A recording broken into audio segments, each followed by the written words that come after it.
Hey guys, I'm Anna, and today I'm going to show you how to fix Travelocity Hotel's mobile app not working.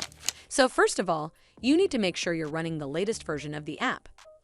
Open up App Store on your device, and then tap on this search icon in the bottom right corner.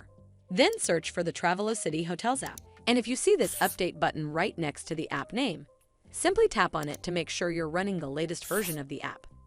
But if you still encounter this issue, then you need to clear App Cache. Go to your device settings and then scroll all the way down to General and tap on it. Then tap on iPhone Storage. From here, search for the Travelocity Hotels app and then tap on it. Once you're on this screen, you need to tap on Offload App. Tap again to confirm. It'll take a bit for processing, and then a Reinstall button will show up. Simply tap on it to reinstall the app.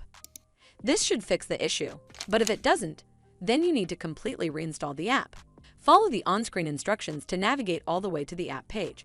Once you're on this screen, tap on Delete App to uninstall the app from your device.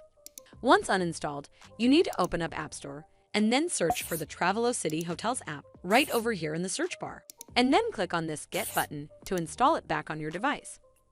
Hopefully this will fix the issue, and if it did, then make sure you give this video a super thanks by clicking on this heart icon to help support the channel, and don't forget to hit that subscribe button. We'll see you in the next one.